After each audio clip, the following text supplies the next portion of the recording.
ഈശോ മിശിഹായ്ക്ക് സ്തുതിയായിരിക്കട്ടെ. മാത്തർ പോപ്പുളി ഫിദേലിസ്, വിശ്വാസികളുടെ അമ്മ, പരിശുദ്ധ അമ്മയുടെ സ്ഥാനത്തെ ഇകഴ്ത്തിയോ? സ്നേഹമുള്ളവരെ, ഈ വീഡിയോ പൂർണ്ണമായും നിങ്ങൾ കേൾക്കണം. അല്പം ദൈർഘ്യമുള്ള വീഡിയോയാണ്. ഇപ്പോൾ നിങ്ങൾക്ക് സമയമില്ലെങ്കിൽ സമയമുള്ളപ്പോൾ മാത്രം കേൾക്കുക. മാത്തർ പോപ്പുളി ഫിദേലിസ്, വിശ്വാസികളുടെ അമ്മ. വിശ്വാസത്തിന്റെ പ്രബോധനത്തിനായുള്ള ഡിക്കാസ്ട്രി നവംബർ 4, 2025 പരിശുദ്ധ കന്യകാമറിയത്തോടുള്ള ഭക്തിയോടനുബന്ധമായി ഉപയോഗത്തിലുള്ള ചില ശീർഷകങ്ങളെ സംബന്ധിച്ച് വ്യക്തത വരുത്തുന്നതിനായി വിശ്വാസത്തിന്റെ പ്രബോധനത്തിനായുള്ള ഡിക്കാസ്ട്രി പുറത്തിറക്കിയ ഔദ്യോഗിക കുറിപ്പാണ് മാത്തർ പോപ്പുലി ഫിദേലിസ്. വിശ്വാസികളുടെ അമ്മയെന്ന നിലയിൽ ക്രിസ്തുവുമായുള്ള മറിയത്തിന്റെ ബന്ധത്തെ ചൂണ്ടിക്കാണിച്ചുകൊണ്ട് മരിയൻ ഭക്തിയെ സംബന്ധിക്കുന്ന ദൈവശാസ്ത്ര വിശദീകരണം നൽകുന്ന ഒരു സൈദ്ധാന്തിക രേഖയാണിത്. 2025 നവംബർ 4 പ്രസിദ്ധീകരിച്ച ഈ പഠനം പരിശുദ്ധ കന്യകാമറിയത്തിന് സഭ നൽകിയിരിക്കുന്ന സ്ഥാനം കുറയ്ക്കുകയല്ല, മറിച്ച് ക്രിസ്തു കേന്ദ്രീകൃതമായ പരിശുദ്ധ മറിയത്തിന്റെ യഥാർത്ഥ മാതൃമഹത്വം സ്ഥാപിക്കുകയാണ് ചെയ്യുന്നത്. എന്തുകൊണ്ട് ഇങ്ങനെ ഒരു പ്രബോധനം ആവശ്യമായി വന്നു? സഹരക്ഷക, എല്ലാ കൃപകളുടെയും മധ്യസ്ഥ തുടങ്ങിയ മറിയത്തിന് നൽകിയിരുന്ന സ്ഥാനപ്പേരുകൾക്ക് ഔദ്യോഗിക നിർവചനം നൽകണമെന്ന് കഴിഞ്ഞ കുറെ കാലങ്ങളായി പല കോണുകളിൽ നിന്ന് ആവശ്യപ്പെട്ടിരുന്നു. ഈ സ്ഥാനപ്പേരുകളുടെ ഉപയോഗം യേശുക്രിസ്തുവിന്റെ ഏകമധ്യസ്ഥത എന്ന സഭയുടെ അടിസ്ഥാന വിശ്വാസത്തിന് കോട്ടം വരുത്തുന്നുവെന്ന് പല ദൈവശാസ്ത്രജ്ഞന്മാരും അഭിപ്രായപ്പെട്ടിരുന്നു. ഇത് സംബന്ധിച്ച വിശദമായ പഠനങ്ങൾക്ക് ശേഷമാണ് സഭ ഔദ്യോഗികമായി ഇങ്ങനെ ഒരു വിശദീകരണം നൽകുന്നത്.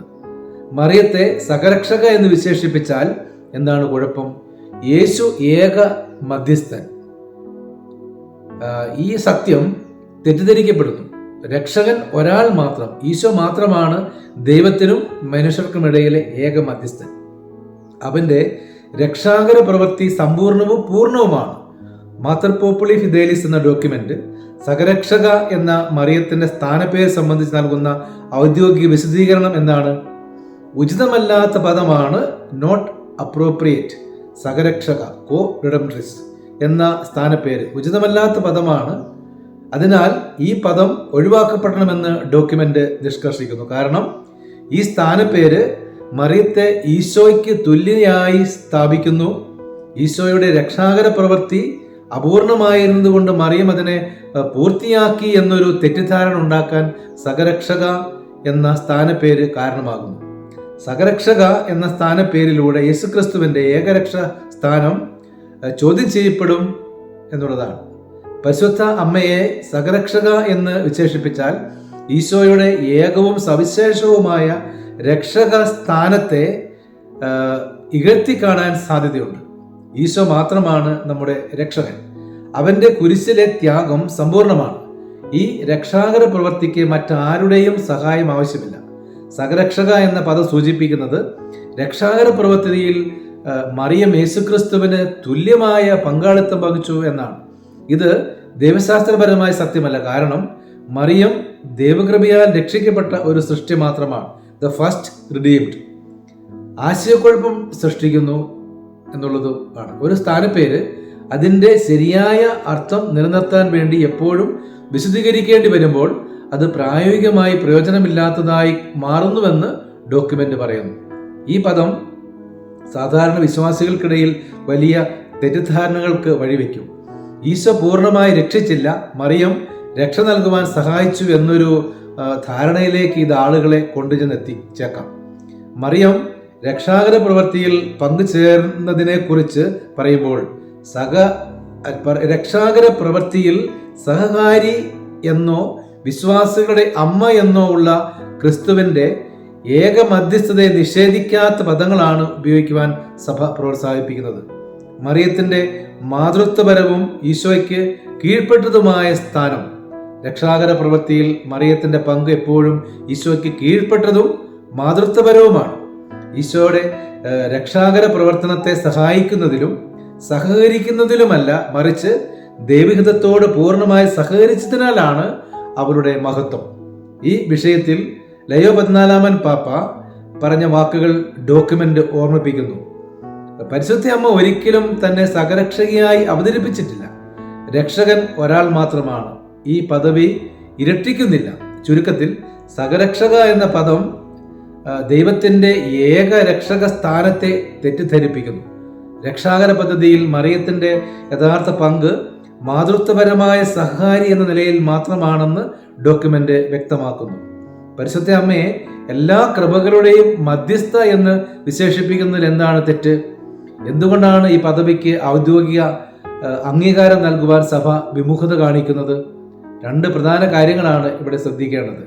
ഒന്ന്, എല്ലാ കൃപകളുടെയും മധ്യസ്ഥ എന്ന വിശേഷണം മറിയമാണ് കൃപയുടെ ഉറവിടം എന്ന തെറ്റിദ്ധാരണയിലേക്ക് നയിക്കുന്നു എന്നുള്ളതാണ്. രണ്ട്, കൃപയുടെ സ്രോതസ് ദൈവത്തിൻ്റെ കൃപ നമുക്ക് ലഭിക്കുന്നത് ഈശോയിലൂടെ മാത്രമാണ്. പരിശുദ്ധ മറിയം ഉൾപ്പെടെയുള്ള സൃഷ്ടികൾക്ക് കൃപയുടെ ഉറവിടമാകുവാൻ സാധ്യമല്ല. യേശുക്രിസ്തുവിൻ്റെ ഏക മധ്യസ്ഥതയെ എല്ലാ കൃപകളുടെയും മധ്യസ്ഥ എന്ന മരിയൻ വിശേഷണം ദുർബലപ്പെടുത്തുവാൻ സാധ്യതയുണ്ട് എന്നതാണ് ഇതിലെ പ്രധാന പ്രശ്നം. ഡോക്യുമെന്റ് ഈ സ്ഥാനപ്പേര് പൂർണ്ണമായി നിഷേധിക്കുന്നില്ലെങ്കിലും അതിൻ്റെ ഉപയോഗത്തിൽ വലിയ ദൈവശാസ്ത്രപരമായ പരിമിതികൾ നിർദ്ദേശിക്കുന്നു എന്നുള്ളതാണ്. കൃപയുടെ ഉറവിടം ദൈവമാണ്. സഭയുടെ പഠനമനുസരിച്ച് ദൈവത്തിൻ്റെ ജീവനായ കൃപ, ഗ്രേസ്, നമുക്ക് നൽകുന്നത് ദൈവം മാത്രമാണ്. അത് ഈശോയിലൂടെ നമുക്ക് ലഭിക്കുന്നു. ഈ പദം ഉപയോഗിക്കുമ്പോൾ മറിയം കൃപയുടെ ഉറവിടമാണ് എന്നോ അല്ലെങ്കിൽ കൃപയുടെ വിതരണക്കാരിയാണ് എന്നോ ഒരു തെറ്റിദ്ധാരണ ഉണ്ടാകാം. ഇത് ദൈവത്തിൻ്റെ പരമാധികാരത്തെയും യേശുവിൻ്റെ സ്ഥാനത്തെയും ചോദ്യം ചെയ്യുന്നതിന് തുല്യമാകും. രണ്ട്, മധ്യസ്ഥതയുടെ ഏകത്വം. ഈശോയുടെ മധ്യസ്ഥത, ഈശോ മാത്രമാണ് ദൈവത്തിനും മനുഷ്യർക്കുമിടയിൽ പാപപരിഹാരം വരുത്തി അനുരഞ്ജനം സ്ഥാപിച്ച ഏക മധ്യസ്ഥൻ. മറിയത്തിൻ്റെ പങ്ക് ശുപാർശ മാത്രം. മറിയം നമ്മെ സഹായിക്കുന്നത് മാതൃത്വപരമായ ശുപാർശ വഴിയാണ്. അതായത് ഒരു അമ്മ മകനോട് അപേക്ഷിക്കുന്നത് പോലെ അവൾ നമ്മൾക്ക് വേണ്ടി യേശുവിനോട് പ്രാർത്ഥിക്കുന്നു. മറിയത്തിൻ്റേത് അധീനമായ മധ്യസ്ഥത. മറിയത്തിൻ്റെ മധ്യസ്ഥത എപ്പോഴും ഈശോയുടെ ഏക മധ്യസ്ഥതയ്ക്ക് കീഴിലുള്ള സബോർഡിനേറ്റ്, ആ ഏക മധ്യസ്ഥതയിൽ നിന്ന് ശക്തി സ്വീകരിക്കുന്നതുമാണ്. എല്ലാ കൃപകളുടെയും എന്ന പദം ഈ അധീന സ്വഭാവത്തെ മറച്ചു വെച്ചേക്കാം.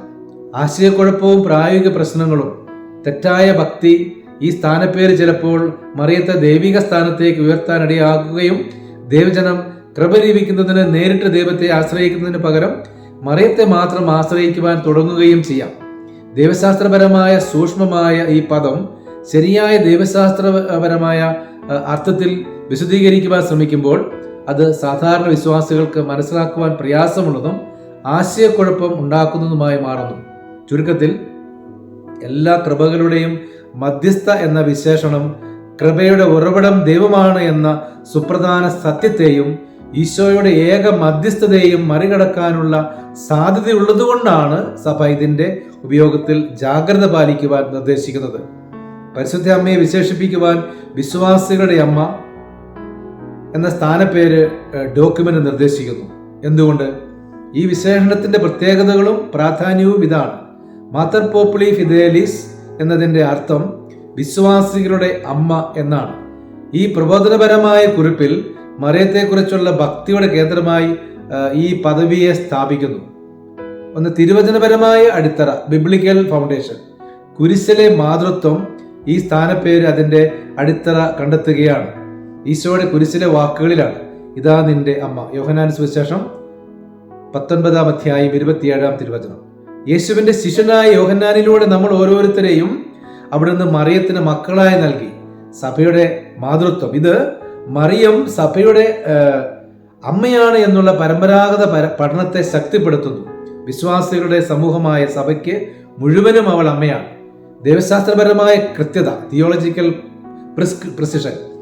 വിശ്വാസികളുടെ അമ്മ മാതർ പോപ്പുലി ഫിദേലിസ് എന്ന പദവി മറ്റ് വിവാദപരമായ സ്ഥാനപ്പേരുകളിൽ നിന്ന് വിഭിന്നമായി ദൈവശാസ്ത്രപരമായി ഏറ്റവും കൃത്യതയുള്ളതും സുരക്ഷിതവുമാണ്. ക്രിസ്തു കേന്ദ്രീകൃതം. ഈ പദവി മറിയത്തിന്റെ മഹത്വത്തിന്റെ ഉറവിടം യേശുക്രിസ്തുവാണെന്ന് വ്യക്തമാക്കുന്നു. ഇത് യേശുവിന്റെ ഏക മധ്യസ്ഥതയ്ക്ക് ഭീഷണിയാകുന്നില്ല. മതത്വപരമായ ശുപാർശ. ഈ വിശേഷണം മറിയം കൃപ വിതരണം ചെയ്യുന്ന വിതരണക്കാരിയല്ല, മറിച്ച് നമ്മെ മാതൃസ്നേഹത്തോടെ പരിപാലിക്കുകയും ഈശോയിലേക്ക് നയിക്കുകയും ശുപാർശ ചെയ്യുകയും ചെയ്യുന്ന അമ്മയാണ് എന്ന് സ്ഥാപിക്കുന്നു.